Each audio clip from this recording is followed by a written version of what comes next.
Welcome to Our Soul Whisper with Cathi Belmont and co-host Dr. Pat, a sacred space for self-discovery, healing, and transformation. At the heart of Our Soul Whisper is the sacred truth. When we pause and listen inward, the soul always speaks. This show offers a safe, empowering space where those whispers are heard, honored, and lovingly guided into full expression. Each episode invites you to be curious about yourself and the reality you're in, while gently reminding you that you are exactly where you need to be. Let today's message settle in your heart. Maybe even journal about it. And if something resonates, peace, clarity, or insight, pass it along to someone whose soul might be calling for the same. Keep listening inward. Your soul knows the way. Our Soul Whisper starts now.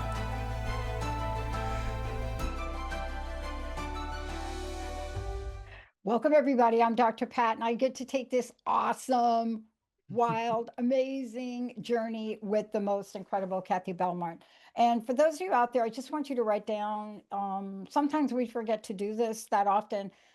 If you want to find out more about Cathi, and if you want to work with Cathi, OurSoulWhisper.com, OurSoulWhisper.com. Today, we're going to talk about one of my favorite topics. And I want to just make this, Cathi, I want to just make this little statement and then. So once upon a time, when we said the word magic or alchemy, when we said those two words, people cringed.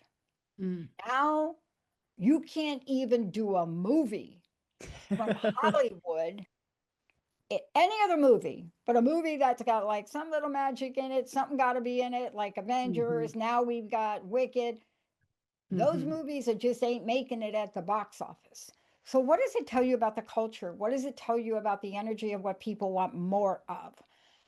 But it also tells you, maybe, Cathi, that folks are looking outside themselves. But you're going to educate us differently today, aren't you? I am. Yeah. And well, yeah. And I appreciate that. I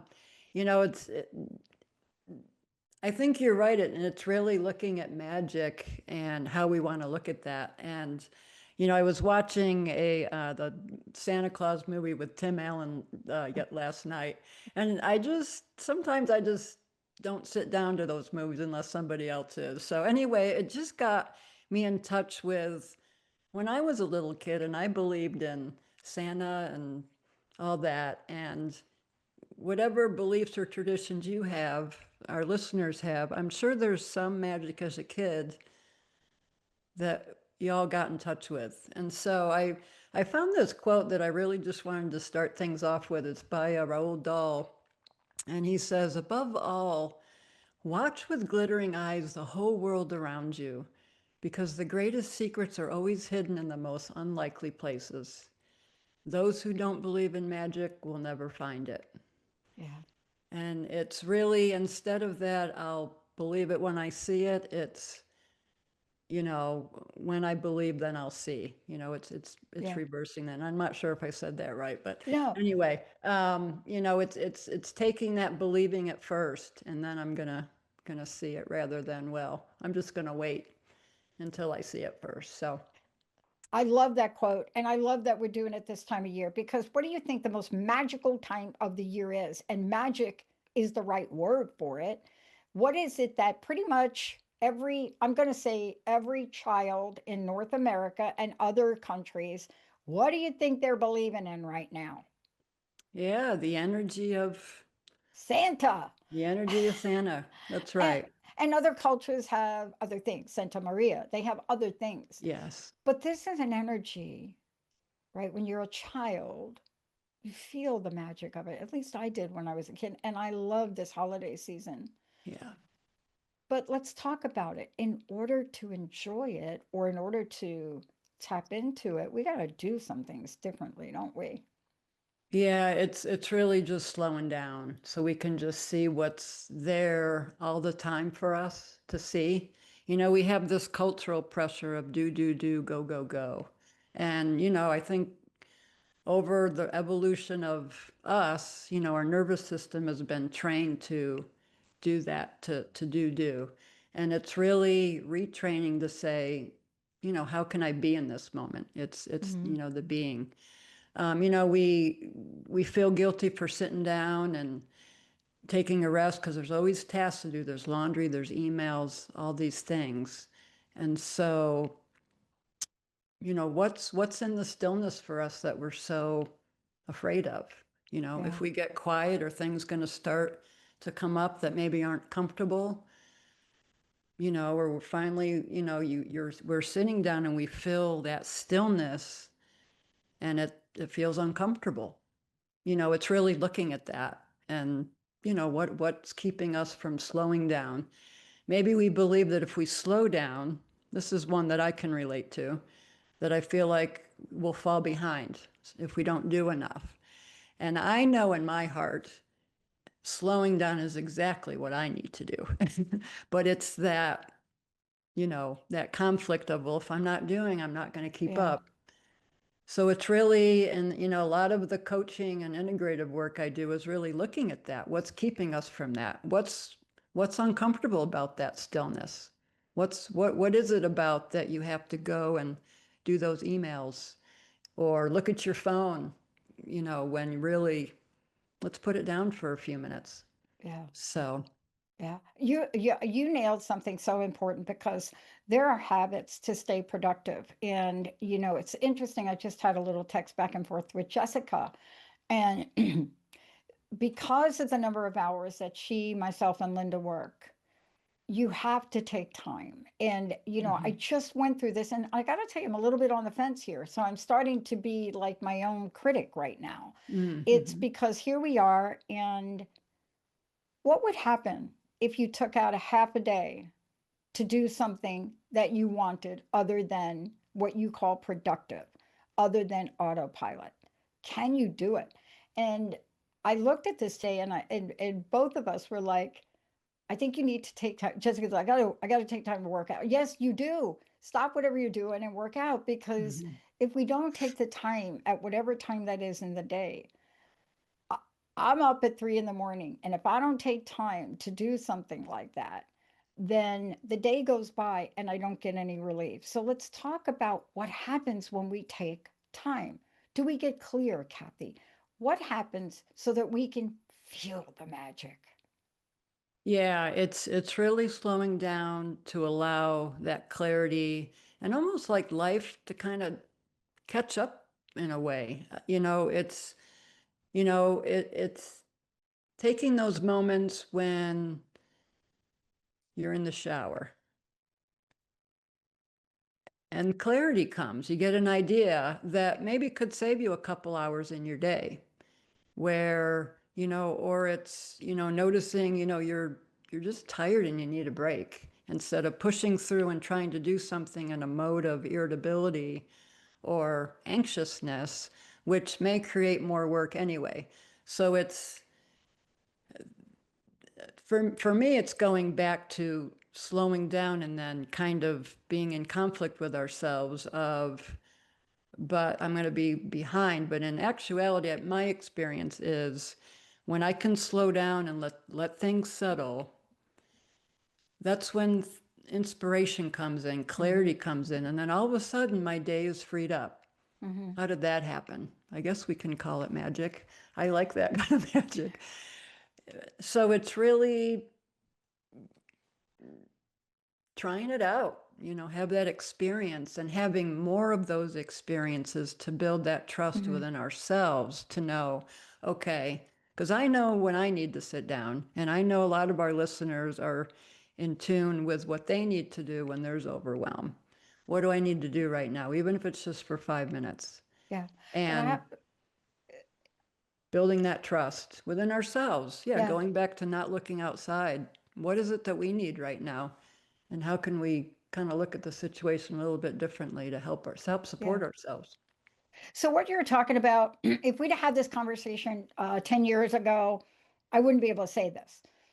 But we now know the science of slowing down. So let me give y'all a different word. Flowing up. Mm. See, when you do what Cathi is saying and you hit whatever that button is for yourself, you flow up. And what do I mean by Mhm. flow up? Things flow and they flow up to a higher level of intuition, creativity, and more. And you see, that's what we're talking about, this idea of magic. And you think about magic and you think about the things that are, quote, magical, the people that created them, right? What do Mhm. you think was going on when they created the Wizard of Oz? What was going on there? Do you think they allowed? How about Disney? Disney himself. He Mm. had to be kicked back, shot down, stepped on for him to be able to step back. But Cathi, what you're really talking about is this is going to be basically the only way we're going to be able to function because data is not going to slow down, right? For sure, for sure. And it's really, it's it's strengthening that muscle and really, getting in touch with what's important to ourselves right Mm, now. yeah. It's making that investment in ourselves. And again, it's getting in touch and going within. I think I can say that all day, every day. One, to kind of remind me and of that, but it's so easy. There's so much outside things. I had an experience where I asked the universe a question and how to deal with something, and it was in an immediate opportunity came to me to look at, and I didn't recognize it. My sister was actually like, "Well, Kath, there you go." And so when it's all right here, and I think it's really learning to recognize those moments and say, yeah. And if we're not slowing down, we're not seeing that immediacy, and we're Mm-hmm. not starting to really, have fun with that puzzle of life. Okay, I asked this, but it's showing me a red apple. What's that about? So Yeah. it's learning to have fun with that, having fun with the magic of it all. And I that's love where having that's fun where with that it. alchemy comes in, transforming that perception. Linda and I are joking now. There's this joke about the rowboat, and we don't have enough time to go in it, but it's a rowboat. It's a guy stranded in the ocean, and blah, blah, blah. Rowboat comes by, and he's sitting there and he's praying, praying, praying to God, God, save me. And rowboat comes by, and he says, no, I can't get in your rowboat. I'm waiting for God to help me. Okay, Yeah. next, rowboat comes by. Right, start, oh, Yeah. no, I can't get in the rope. And then third, rowboat comes by. And then all of a sudden, he doesn't save himself, and he gets up to wherever the God of his understanding is and said, why didn't you save me? God says, I sent you 3 rowboats, but you just weren't quiet enough Yeah. to know it. So Yeah. now Hmm. what we Yeah. say is we cannot, this is what we're saying to each other now about doing things. Let's not miss that third rowboat, Linda. Yeah. But you Yeah. have to be at the place you're talking. Slow the pace down. I want to talk to you about one thing you've talked about a lot, but I cannot talk about it enough. When Olivia Newton-John was alive, I got to be able to call her my friend. And I've interviewed her. And when she came out with her CD, and Cathi, you'll love this CD. It's a great holiday gift. It's called Grace and Gratitude. Mm. And I want you to talk about that because isn't gratitude magical, alchemical? It is. I mean, it can change our emotional energy in an instant, I think. And it really amplifies what's good, and it turns those ordinary moments into something more. It's being grateful for that person that checks in with you and says, "Gosh, how you doing?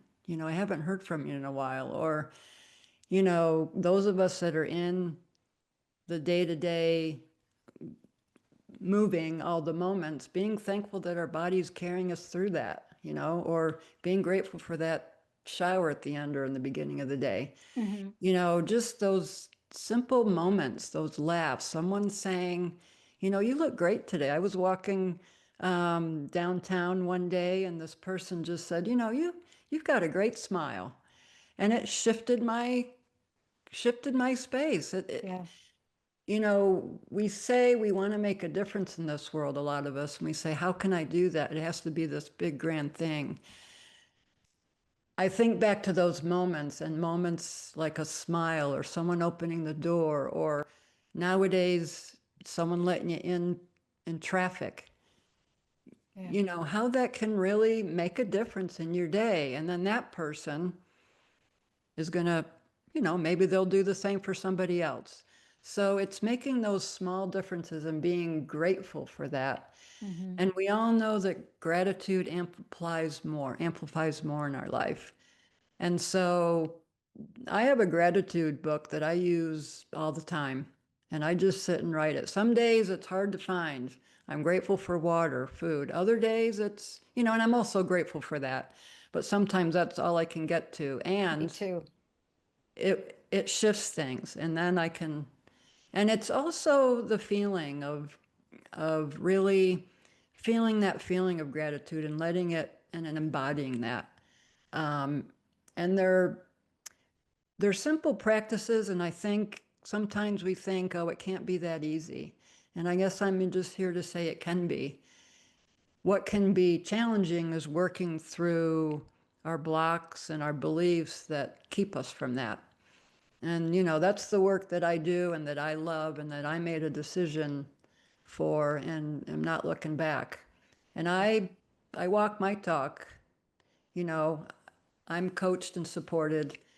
And I know how important it is to create that space for people, and especially during these December times, these holidays all over. You know, we get, you know, being able to get in touch with the magic, not just with Santa, but with the lights and, you know, the foods that we haven't experienced. And, you know, so it's allowing ourselves that and, you know, investing in ourselves, you know. Are we important enough to be able to experience those moments and getting in touch with what's been keeping us from that? Yeah. You know, we say we want things, you know, let's look and see what's there that's keeping us from that. And a lot of times I think I'm very independent and I think I can do this all by myself. And I'm so grateful that I have others that show me that it can be a lot easier. So it's that partnership. Yeah. And that's what I like to offer people, partnership and that presence and the power of finding your own answers, finding that gratitude that maybe you couldn't see before. Yeah. There's something else that you do, and I want to make sure people know that. I mean, I'm like you. I got a bunch of coaches, and I got to tell you, they don't all agree, but they do come to a point of agreement. Like I'm making a major life decision right now, and when moments of doubt creep in, and they seep in. Doubt is always going to seep in to Mm-hmm. hold you back from your greatest good. It's just going to Mm-hmm. creep right in there. Every spiritual leader, teacher, anybody that's died for the greater cause has had those moments. But one of the things you help people do is you help them embody things. You work with the gratitude elements, but you also work with those tiny moments and help people really see that how these tiny moments, how clarity can accumulate, how it shapes decisions. Um, I did a show the other day and I read one of my favorite iconic quotes of all time from Dune. Now, I read the Dune books. So before it became a movie, you know, fear is the little mind killer and it goes on. Mm-hmm. But doubt vaporizes your dream. But what you're talking about is how can we create that magic every day? And there are ways we can do that, right? There are. It's just noticing those small moments through the day, or maybe you know, I guess maybe I don't want to say small, but those moments throughout the day, you know, what's your favorite part of the day? You know, mine are those first quiet moments. Nobody's awake, dogs are Yeah. sleeping. I get to enjoy that first cup of coffee, first cup of tea, you know, that first sip. You know, it's, you know, I lost this sock for like 3 weeks. I'm like, where the heck did this go? And I found it. I mean, I know, you know, we're always kind of joking about where do socks go, but when I found it, it was like, oh my gosh, because it was in my mind. You know, it's it's getting in touch with those moments that really make a difference in our day, that can change the way we are and the way that we can be. And it's really also seeing the beauty in humanity too, you know, seeing those beautiful moments where people send us a wave or a hello. I have a neighbor who has his back is hurting. It's not in good shape. And so I pick up the paper for him every morning and put it on his little gas meter so he doesn't have to bend over. You know, those little moments, I rarely see him, but I know I'm making a difference for him. And so it's those, and it's times where I think, okay, I'm making a difference there, and I don't know how. And maybe when I pass and I look at things, I can see how I affected people, and it's really going to make a difference. So it's those small moments that we can really learn to appreciate. And I've got 3 aging dogs, and they all are on their different cycles, and they're very needy right now.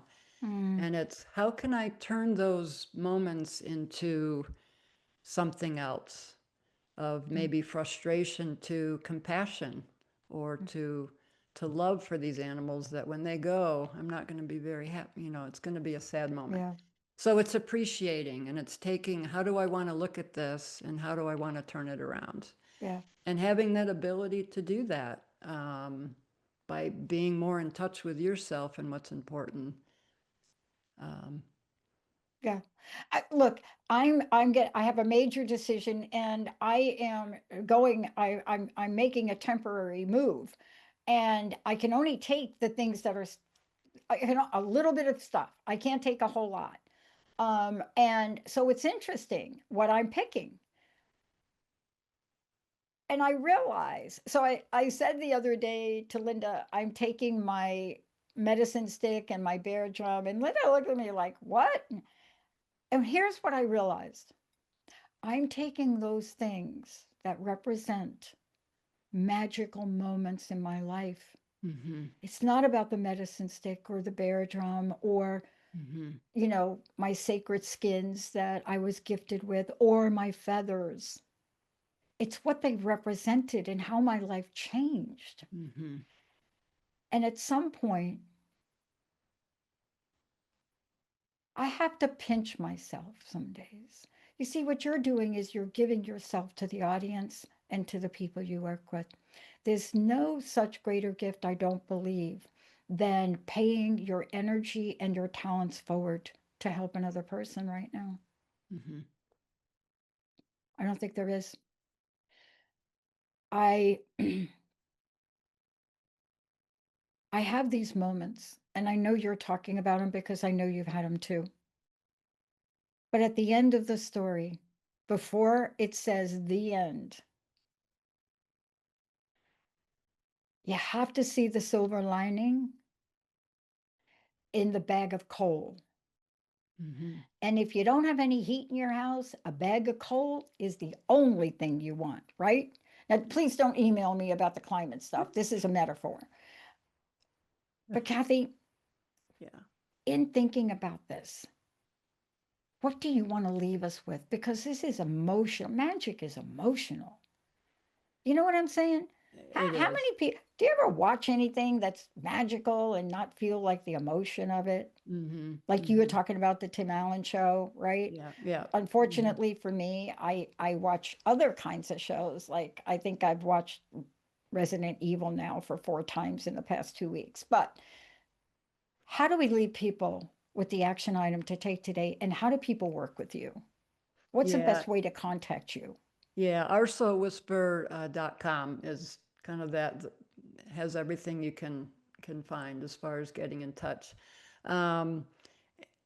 It's what we've been talking about, Dr. Pat. It's those moments in our everyday, and they're very subtle. They're whispers, and it's being able to slow down and see, and believing that we can see them, having that belief, and having the perception of, what's the gift here? And gosh, there's so much that I want to say in what you just said in your closing, but it's that energy of what you want to take with you on your temporary journey.